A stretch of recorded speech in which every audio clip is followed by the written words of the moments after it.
Hi, I'm Jeff Greenberg. I'm going to show you how to improve the speech analysis by attaching a text file, or what somebody once called a phrasionary.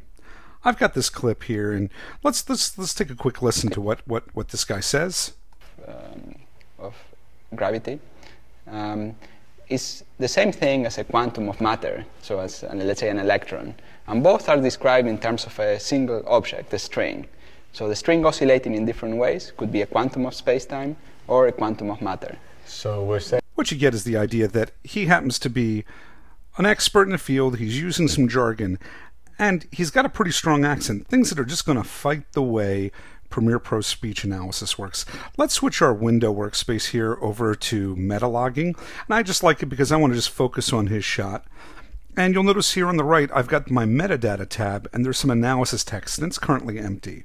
We're going to take this shot, we're going to go up to our clip menu, we're going to say Analyze Content, and I'm definitely going to pick highest quality for this Analyze Content.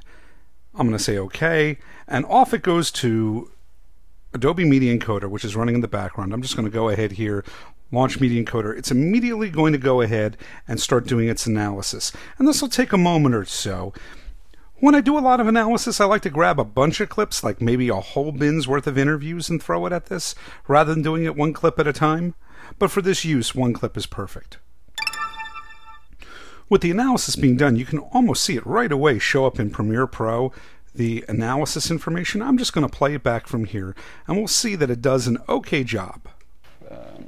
Of gravity is the same thing as a quantum of matter, so as let's say an electron, and both are described in terms of a single object, a string.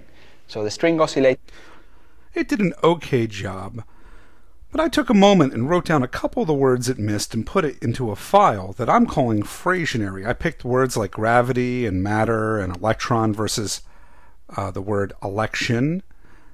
I'm going to save this, and we're going to rerun this. This phrasionary is not a perfect word for word, but we're telling the speech recognition engine that these words definitely occur, and if they fit, make sense. One of the killer ones here, by the way, is the word oscillating. Let's just go here towards the end.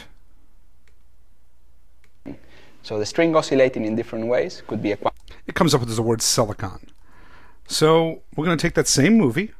I'm going to right-click, do the same thing I did before, Analyze Content. But now I'm going to use a reference script. I'm going to add this reference script here, this phrasionary. These are the words I said, and it's not going to match the recorded dialogue. I'll even pick US. I picked UK before. It really doesn't matter too much there. I mean, it makes a difference. This guy is clearly not an English speaker. So I'm going to go ahead here, say OK.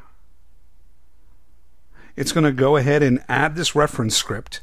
And when I say OK, it's going to reanalyze it. But this time during the analysis, it's using that phrasionary to improve. Now, it's still not going to be perfect. This wasn't a trained speech recognition. This is just using sort of this default.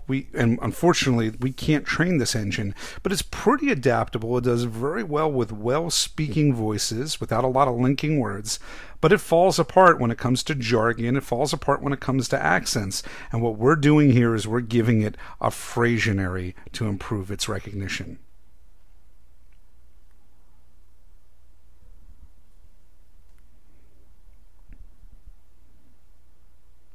As it finishes here, take a look at the analysis text change almost right away. I'm going to come back and I'm just going to click here and play. Both are described in terms of a single object, a string.